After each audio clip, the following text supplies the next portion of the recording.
भगवान के बारे में वीडियोस है ना, इनको मैं सच बता रही हूँ, जो मैंने ज्ञान दिया है ना वो इम्पोर्टेंट है। मैं आपको शेयर करूंगी ये ज्ञान जितने लोगों तक आप पहुंचा सके कि मंत्रों का महत्व क्या है, मंत्रों का सही उच्चारण क्या है, वो इम्पोर्टेंट है। कैंपेनिंग करिए आप हमारे साथ। इस धरती का सबसे प्राचीन धर्म है और ये कोई चमत्कार नहीं, ज्ञान और विज्ञान का मिलन है। और इसके कुछ उदाहरण हमें हमेशा देखने को मिलते हैं, जैसे हमारे देवी देवताओं के पुराने मंदिर। और आज मैं आपको वैदिक मंत्रोच्चार की शक्ति के बारे में बताना चाहूंगी। नमस्कार, मैं पूर्णिमा लड्ढा। आज जुड़िए हमारी चैनल पर। मेरे साथ है एक ऐसी शख्सियत जिन्होंने वैदिक मंत्रों की शक्ति को सिर्फ धरती पर ही नहीं, आकाश में भी बताया है। तो आइए हम जुड़ते हैं। हमारे साथ है यशोदा जी। आप इनके चेहरे से वाकिफ होंगे। अभी इन्होंने आकाश में एक जन की जान बचाई है। नमस्ते यशोदा जी। श्रीमन नारायण। आपको मैं आपके बारे में जानना चाहूंगी। सबसे पहले हमारे चैनल पे आपका स्वागत है। धन्यवाद। मैं जानना चाहूंगी कि आपकी जर्नी कैसी रही, मतलब कि आपने बचपन से क्या क्या करा है और कैसे आपकी रुचि इन सब में आई। मारवाड़ी में पहले एक कहावत बताती हूँ। मारवाड़ी में कहावत है कि ठोकर खाए बिना ठाकर कौन बना। तो ठोकर पड़ेड़ी है जड़ा ही ठाकर बना। तो यात्रा मेरी शुरू होती है 2013 से। मुझे नहीं पता आपके पास कितना समय है, उसके अकॉर्डिंग में आराम से बताएं। जी। 2013 में जून में मेरे इकलौते भाई का यहाँ पे एक्सीडेंट हुआ था रतनगढ़ में। शायद आप सभी लोगों को उस घटना का पता होगा। तब तक मैं भगवत गीता नहीं जानती थी, लेकिन मेरे घर पे एक संत आए। उन्होंने मुझे कहा कि बेटा, तुम्हारे जो दुख हैं, उन दुखों का अंत सिर्फ श्रीमद् भगवत गीता कर सकती है। तब तक मुझे ना संस्कृत आती थी, सिर्फ हिंदी समझती थी मैं। मैंने भगवत गीता धीरे धीरे पढ़नी शुरू की। बहुत सारी चीजें नहीं समझ में आती थी। आज तो बच्चों के पास इंस्टाग्राम है, गूगल है, मेरे पास तो तब फोन भी नहीं था। लेकिन फिर भी मैं कोशिश करती थी। मैंने निरंतरता रखी। एक श्लोक समझती थी, दूसरा समझती थी, तीसरा समझती थी। आपको पता है ना, हमारे घर में जब किसी प्रियजन की मृत्यु होती है तो एक बच्ची, मैं 20 साल की थी तब, एक बच्ची जो अपने माँ बाप को मरते हुए देख रही है, पिता को देख रही है, उसको समझ ही नहीं आता कि आखिर वो अपने घर को कैसे संभाले, क्योंकि वो घर में सबसे बड़ी है, जिम्मेदारी तो उसी की है। तो भगवान नारायण के भगवत गीता के एक एक श्लोक ने मेरे एक एक दुख को जैसे जैसे काटा, वैसे वैसी मेरी भक्ति और मेरा प्रेम और मेरा अटूट विश्वास उनमें बनता गया। मैं सच बता रही हूँ, मेरे जीवन में जैसे उन्होंने चमत्कार किए हैं ना, ऐसा हम ये सोचते हैं कि भगवान ने प्रहलाद के साथ किया था, रावण के ऊपर कृपा की थी, लेकिन क्योंकि हम ये सोचते हैं किया था, इसलिए उन लोगों के जीवन में वो था हो जाते हैं। मैंने सोचा कि वो हैं और वो करते हैं और मेरे साथ कर रहे हैं, तो वो हमेशा जहां मैं होती हूँ, अभी भी है यहाँ पे, मैं बता रही हूँ आपको, मैं जहां होती हूँ, मैं जहां उनको याद करती हूँ, वो हमेशा वहां आ जाते हैं। तो श्रीमद् भगवत गीता से आपका विश्वास और प्रबल हुआ कि नारायण हमारे साथ ही मौजूद है। तो इसी मतलब विश्वास के साथ आपने कितने सालों की जर्नी करी, आपने क्या पढ़ाई करी। मैं तब ग्रेजुएशन कंप्लीट कर चुकी थी। 20-21 साल में हम ग्रेजुएट हो जाते हैं। मैं बीएससी आईटी की स्टूडेंट हूँ। उसके बाद मैंने मास्टर्स नहीं किया, क्योंकि मेरे घर में ऐसा माहौल नहीं बचा था। मम्मी-पापा मेंटली डिस्टर्ब हो चुके थे। तो मैंने सिर्फ़ भगवत गीता पढ़ी और माँ-बाप को सँभाला और गाय की सेवा की उस वक़्त में। कभी 6 महीना अमृतसर रहती थी, 6 महीना रतनगढ़ रहती थी और निरंतरता सिर्फ़ मैंने भगवत गीता पे ही रखी है और मैंने भगवान से ना कभी कुछ माँगा नहीं। सबसे सुंदर बात ये, क्योंकि उन्होंने मेरे माँ-बाप को स्थिर कर दिया, मेरे मन को स्थिर किया, तो मुझे लगा अब और क्या ही चाहिए। क्योंकि एक बात हुआ कि जब भगवान से प्यारी चीज मारे जीवन चली गई है ना, तो मृत्यु तो कोई कंट्रोल को नहीं कर सका। व्यक्ति को समझ में आ गया कि ये जिसको जाना है वो तो जाएगा ही, वो तो नियति है। लेकिन उसके बाद, उस घटना के बाद, आप आस्तिक होते हैं या नास्तिक, ये आपका डिसीजन है। अगर आप आस्तिक हो जाते हैं तो भगवान आपके लिए प्रकट हो जाते हैं, नास्तिक हो जाए तो फिर तो देखो डूबना तो है ही। तो डूबना ही जैसे जाता गीता है। में उल्लेख है कि कभी मैं तुम्हारा पुत्र, कभी मैं तुम्हारा पिता बना हूँ, तो आपने ये सार्थक माना कि हाँ भगवान आएंगे और हमेशा आएंगे ही आएंगे, हम किसी न किसी रूप में उनको पाएंगे। देखिए, मैं बताती हूँ कि भगवत गीता का जो एक एक श्लोक और एक एक वचन जो उन्होंने कहा है ना, जैसे जी, उसमें जैसे कि एक श्लोक है, वो मेरा सबसे फेवरेट श्लोक है, जो कि मैंने फ्लाइट में भी वही श्लोक यूज़ किया था। वो भगवान उसमें बोलते हैं, अनन्यास चिन्तयन्तो माम ये जना पर्युपासता तेषां नित्य भक्तियुक्तानां योगक्षेमं वहाम्यहम्। मतलब भगवान कहते हैं कि जो भी भक्त मेरा नाम लेके जो भी कार्य करता है, जो भी कार्य का वहन करता है, उस कार्य की मैं स्वयं वहाँ आके रक्षा करता हूँ। उस कार्य को संपूर्णता से मैं पूर्ण करता हूँ। तो यही श्लोक जब मैं फ्लाइट में थी, अब हम फ्लाइट वाला किस्सा थोड़ा डिस्कस। तो यशोदा जी, जैसे आपने बताया कि ऐसे आपने श्रीमद् भगवता को जाना, तो हम जानना चाहेंगे कि फ्लाइट में जो घटनाक्रम हुआ उसके बारे में आप पूरी विस्तार से जानकारी दें। जी, बिल्कुल, धन्यवाद। एक्चुअली मैं दुबई से आ रही थी। मेरे बहुत सारे हमारे निम्बार्क संप्रदाय के भक्त हैं जो विदेशों में रहते हैं। तो अगर उनको किसी चीज़ की आवश्यकता होती है, हीलिंग होती है, मंत्रों की रक्षा चाहिए होती है, तो मैं ट्रैवल करती हूँ। उसी प्रकार हमारी एक क्लाइंट है, उनके लिए मैं दुबई ट्रैवल कर रही थी। वापस आते हुए जब आप मस्कत से फ्लाइट उड़ती है, उसके बाद there is no connection, right? Then you have to connect to Mumbai sorry मैं इंग्लिश में बात कर तो मुंबई से हमको कनेक्ट करना पड़ता है, बीच में फिर सिर्फ कराची आती है। तो क्या होता है कि जो कैप्टन थे, कैप्टन ने ये सोचा कि अभी सीधा हमको मुंबई से कनेक्शन करना है, लेकिन जैसे ही हम लोग अरेबियन सी पे पहुंचे, एक महिला की जिनका नाम कृष्णा है, उनकी तबीयत बहुत ज्यादा खराब हो गई थी और डॉक्टर थे फ्लाइट में। तो डॉक्टर ने देखा कि उनका pulse rate gradually fast way में ड्रॉप हो रहा था। जब इतना फास्ट ड्रॉप होता है ना, then there is an emergency. तो इट इज़ अ प्रोटोकॉल कि अगर आप जब भी ट्रैवल कर रहे हैं, फ्लाई कर रहे हैं, अगर कोई इमरजेंसी आती है, then you have to land. जहाँ भी आपको फर्स्ट लैंडिंग मिलता है, वहाँ पे लैंड होना पड़ता है। तो आप ये सोचिए उस समय हमारे पास एकमात्र लैंडिंग थी कराची की। पाकिस्तान जाना होता आपको। मुझे अकेली को नहीं, हम सबको। और आप सब लोग को भी यही खबर फिर कैप्चर करनी पड़ती कि पाकिस्तान में लैंड हुआ हिंदुस्तान का एक फ्लाइट। हाँ, सही तो है। खबर कुछ ऐसी होती। लेकिन मैं जैसे ही नींद से उठी, तो मैंने क्रू से पूछा कि क्या हुआ?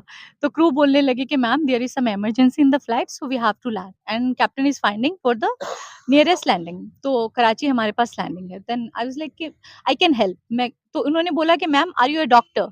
मैंने बोला जी नहीं, मैं डॉक्टर नहीं हूँ। Then they were like, "Are you from some medical field?" I was like, "No, I'm not from medical field. I'm a spiritual guide, spiritual healer. I heal people with some mantras." तो उन्होंने बोला कि ma'am what you need, आपको क्या चाहिए होगा? I was like I just need water. Then they were like water. क्योंकि भगवान भगवत गीता में बोलते हैं पत्रम पुष्पम फलम तोयम यो में भक्त्या प्रयच्छति। मारा भगत मानव प्रेम पत्र पुष्प जल जो भी देवा है, मैं बिन खुश हूँ स्वयं रूप में आके ग्रहण करूँ। तो माने भगवान ने देन खातर बैठे कि हो ही कोनी। तो मैंने बस क्रू से जल लिया और मैंने भगवान को बुलाया, पवित्र होने का मंत्र किया अपने ऊपर और उस स्त्री के ऊपर। जैसे ही मंत्र किया, मुझे लगा मैं पवित्र हो गई हूँ क्योंकि हमारे धर्म में है कि वो मंत्र करने से हम पवित्र हो जाते हैं। उसके बाद मैंने भगवान का जो श्लोक है, अनन्यास चिंतयन्तो वाला श्लोक रिपीट किया। मैंने बोला भगवान आप कहते हो कि आप आ जाते हो रक्षा करने के लिए, हम सब कराची तो नहीं जाना चाहते तो हम सबको बॉम्बे लेके जाइए और आ जाइए, मन में बोला। और भगवान हमेशा मेरे साथ ट्रैवल करते हैं। मैं जिन भगवान की नारायण के रूप की साधना करती हूँ, अगर मैं कहीं भी विदेश में भी ट्रैवल करती हूँ, तो मेरे साथ ट्रैवल करते हैं। तो वो थे मेरे साथ, तो मैं कहा भगवान चालो, बचाओ, लाज रखो। जाओ कराची तो कोनी जाओ, जाएँगे तो बॉम्बे ही जाएँगे। तो मैंने जैसे ही मंत्र बोला, मैंने कैप्टन को बोला I just need 10 minutes. They were like ma'am are you okay, like will you be able to do मतलब दिस? उसके लिए तो आश्चर्य की बात होगी ना कि ये क्या कहने वाली है और क्या करने वाली है। उनको समझ ही नहीं आ रहा, वो सब स्तब्ध होके मुझे देख रहे हैं। उन्होंने कहा 10 मिनट में ये लड़की करेगी क्या? पर मैंने भगवान को बोला 10 मिनट तो क्या लग भी सकते हैं। मैं सच बता रही हूँ वो इतना अद्भुत था मेरे लिए, क्योंकि मुझे भी नहीं पता कि मैंने इतना कॉन्फिडेंटली कैसे बोला जब डॉक्टर ने मना कर दिया। डॉक्टर के मना करने के बाद तो मेरा भी विश्वास कहीं न कहीं रुक जाता है, बिकॉज़ आपको इंजेक्शन चाहिए, हाँ। बीपी लो है, क्या प्रॉब्लम है, आपको कुछ नहीं पता। मुझे भी नहीं पता था, राइट? लेकिन मुझे इतना कॉन्फिडेंस आया कि मैं कर दूँगी। मैंने बोला आई विल डू इट। मैंने सीधा बोला no, no you don't worry I will do it. They were like how will you do it? I was like just give me 10 minutes. तो मैं 10 मिनट में वहाँ पे गई और 10 मिनट में मैंने सिर्फ़ उस औरत को पीछे से हग किया और क्योंकि वो स्त्री थी तो मैंने उनके सारे चक्रास पे हाथ लगाए। देख रही थी प्राण कितना बचा है। तो उनकी बॉडी में 5% भी प्राण नहीं था, बॉडी एकदम ठंडी थी। फिर भी मेरा कॉन्फिडेंस जा ही नहीं रहा था, मुझे लगा हो जाएगा। फिर मैंने भगवान का एक मंत्र है श्रीमद् भागवत में, जिसको हम मंत्र औषधि कहते हैं, ओम अच्युताय नमः। इसको ध्यान से रिकॉर्ड कीजिए, आप भी यूज़ करना। ओम केशवाय नमः, ओम माधवाय नमः।